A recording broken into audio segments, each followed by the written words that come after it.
नमस्कार, राष्ट्रभोज से मैं पवन केसवानी।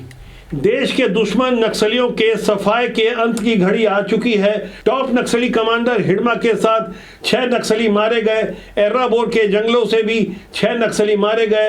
लेकिन सबसे ज्यादा चर्चा आज पूरे देश भर में हिडमा के मारे जाने की हो रही है। हिडमा जिसकी एक अदद ताजी तस्वीर तक नहीं मिल पा रही थी, आज हिडमा और उसकी पत्नी के साथ मारे गए नक्सलियों की तस्वीर सोशल मीडिया में तेजी से वायरल हो रही है। आंध्र प्रदेश के आलूरी सीताराम राजू जिले के मारेडुल्ली जंगल में कुख्यात माओवादी कमांडर माडवी हिडमा, जिसने कम से कम 26 बड़े हमले किए थे, वो आंध्र प्रदेश, तेलंगाना और छत्तीसगढ़ के बॉर्डर में छिपता फिर रहा था। वैसे तो वो 200 से 250 नक्सलियों की 3 लेयर की सुरक्षा में रहता था, लेकिन आज काली वर्दी में उसके साथ गिने चुने नक्सली ही शामिल थे। माडवी हिडमा 1981 में सुकमा के पोवर्ती में पैदा हुआ था। वो पीपुल्स लिबरेशन गुरिल्ला आर्मी की एक बटालियन का प्रमुख था।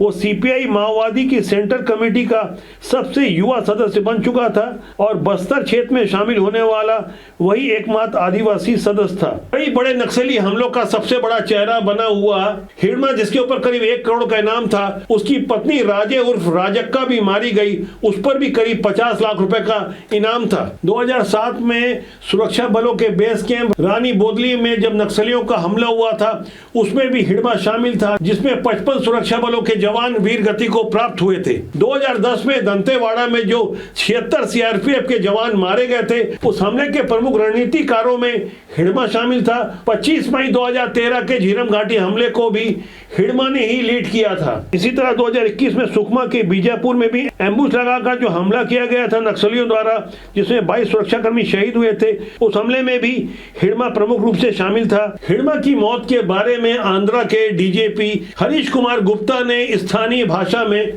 मीडिया को संबोधित करते हुए बताया कि यह हमला सुबह 6 से 7 बजे के बीच हुआ। ఛత్తీస్గఢ్లో పోలీస్ యాక్షన్స్ కంటిన్యూస్ గా జరుగుతున్నాయి. దానివల్ల కొంతమంది మావోయిస్ట్ మన ఆంధ్ర వైపు రావడానికి చూస్తున్నారు. देश के गद्दार नक्सलियों के बारे में गहराई से अध्ययन करने वाले संतोष तिवारी का एक वक्तव्य सामने आया है, जहां हिडमा की मौत के बारे में उन्होंने खुलकर कुछ गहरी बातें रखी है। माडवी हिडमा का मरना, मारा जाना आज बहुत बड़ी जीत है।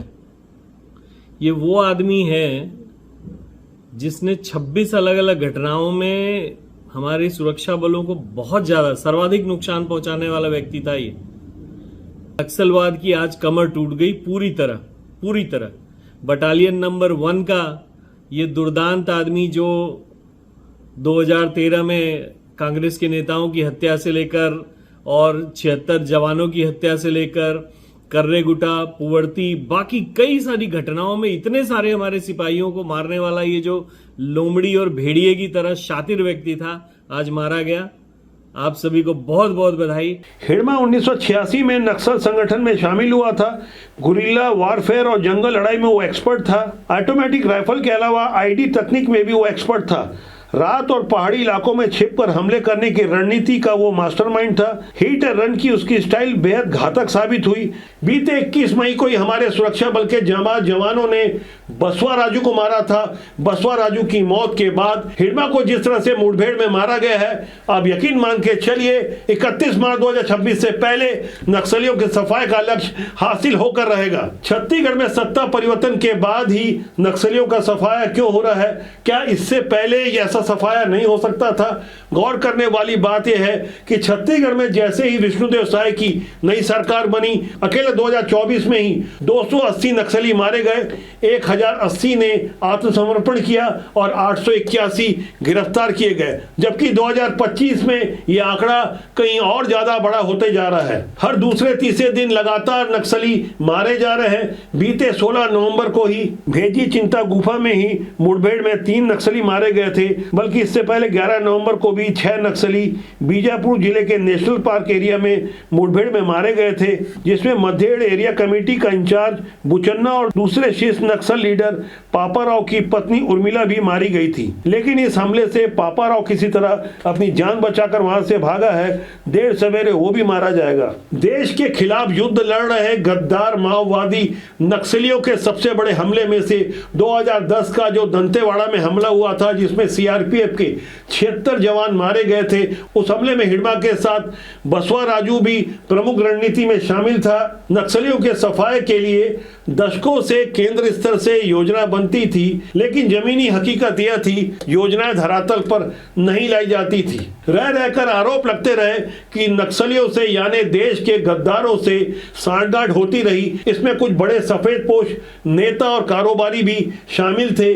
कई बार जांच में स्पष्ट हुआ अरमान नक्सली किस तरह से जंगल के नक्सलियों को मदद करते हैं, खाद पानी देते हैं। हमारे और आपके आसपास ऐसे ही कई भद्र पुरुष मिल जाएंगे जो खुद के लिए बुद्धिजीवी और मानवाधिकार का रक्षक कहलाना पसंद करते हैं, लेकिन वास्तव में ऐसे लोग देश के असल गद्दार हैं। ऐसे गद्दार और गद्दारी से भरी हुई माओवादी विचारधारा का समूल नष्ट होने का वक्त आ चुका है। नक्सलियों के सफाई के लिए मजबूत राजनीतिक इच्छा शक्ति के साथ साफ नियत की भी जरूरत होती है। मई 2013 में जब झीरम घाटी का हमला हुआ और उसके बाद 2018 में कांग्रेस की सरकार बनी, विधानसभा चुनाव के पहले भूपेश बघेल जब कांग्रेस के अध्यक्ष थे, तब वो ये कहा करते थे कि झीरम घाटी के हमले में जो शामिल हैं उनके सबूत हमारे जेब में रखे हुए हैं। जब हमारी सरकार बनेगी तो हम दोषियों को जरूर सजा देंगे। तो ऐसे में यह समझना होगा कितने दोषियों को सजा मिली,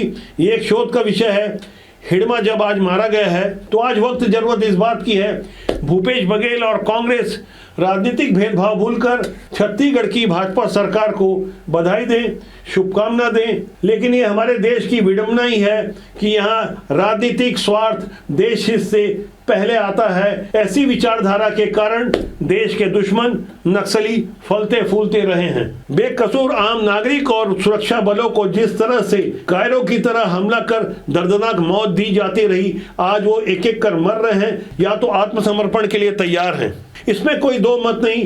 मजबूत इच्छा शक्ति से ही नक्सलवाद का सफाया हो रहा है। हिडमा सहित जो 12 नक्सली मारे गए हैं उनकी मौत पर खुशी मनाई जाए, क्योंकि ये विजय देश के लिए हो रही है। नक्सलवाद का सफाया यानी देश के शत्रुओं का सफाया, जिसका पूरा श्रेय हमारे जांबाज सुरक्षा बलों को जाता है, जिसका पूरा श्रेय मजबूत राजनीतिक इच्छा शक्ति को जाता है।